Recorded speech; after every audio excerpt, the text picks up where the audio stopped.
Découvrez les 7 palais présidentiels les plus luxueux d'Afrique. En ce qui concerne le pouvoir et la richesse, la résidence du président africain peut être utilisée comme point de référence. Les résidences des présidents africains ne sont pas toujours appelées palais présidentiels. En fait, certains États africains préfèrent utiliser le terme « villa présidentielle », mais la constante de tous ces manoirs, c'est leur grande importance et leur beauté. Nous vous proposons 7 des plus beaux de ces palais présidentiels. La liste de ces palais n'est pas dans un ordre de priorité exact, car tous les bâtiments sont très beaux.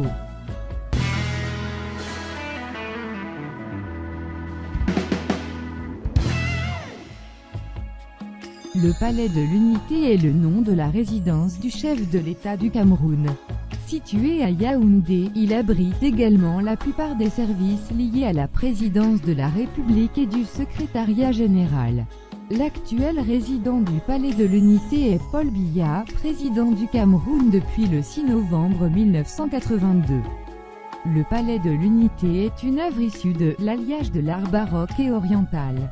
L'ancien président Ahidjo l'avait inauguré moins de 4 mois avant son départ du pouvoir. Il avait investi 200 milliards de francs CFA du contribuable camerounais pour la construction de cet édifice, aussi somptueux que luxueux, qui se révèle une véritable forteresse.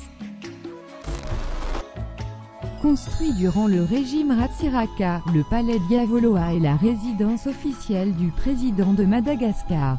Il est situé à 15 km au sud de la capitale Antananarivo et fait partie des plus beaux palais présidentiels en Afrique. Flagstaff House, anciennement appelé Golden Jubilee House, est le palais présidentiel d'Accra qui sert de résidence et de bureau au président du Ghana. Flagstaff House est construit sur le site d'un bâtiment qui a été construit et utilisé à des fins administratives par le gouvernement britannique Gold Coast.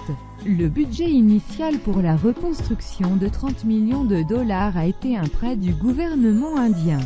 Cependant, le journaliste David Amanor a signalé que la construction pourrait coûter jusqu'à 45 à 50 millions de dollars. La construction du palais a été supervisée par un entrepreneur indien qui utilisait des sous-traitants ghanéens. Le palais de la République est une demeure historique, située à Dakar, dans le quartier du Plateau.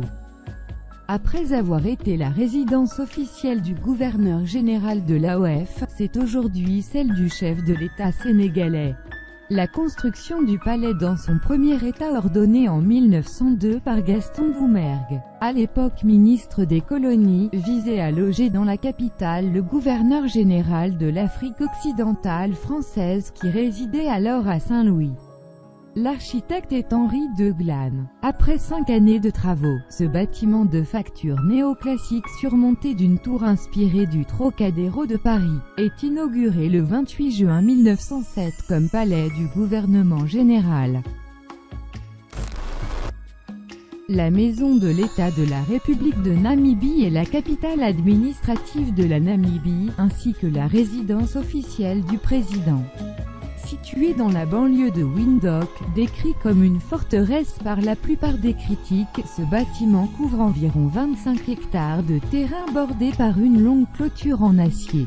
Le bâtiment administratif a coûté 400 millions de dollars namibiens aux contribuables.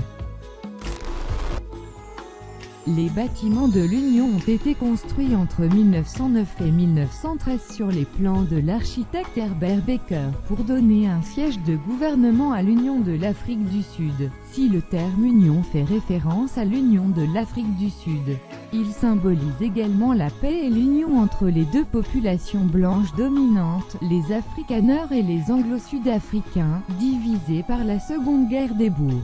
Le bâtiment est notamment construit sur une ancienne carrière. C'est aux Union Building que la République sud-africaine fut proclamée le 31 mai 1961 et que, le 10 mai 1994, Nelson Mandela devint le premier président noir de l'Afrique du Sud. Le palais d'Abédine, construit au milieu du XIXe siècle, est le siège du gouvernement de l'Égypte. La construction du palais commence en 1863 et dure 10 ans pour être inauguré en 1874. Bâti sur une zone appartenant à l'origine à Abdin Bey, un noble ottoman, le palais est construit par l'architecte français Léon Rousseau. Le palais devient le centre du pouvoir royal à la place de la citadelle du Caire, où était le gouvernement égyptien depuis le Moyen-Âge, durant le règne du roi Fouad Ier. Dites-moi lequel des palais vous trouvez plus beau dans les commentaires. J'espère que ça vous a plu. Si c'est le cas, mettez un énorme like. À la prochaine, goodbye.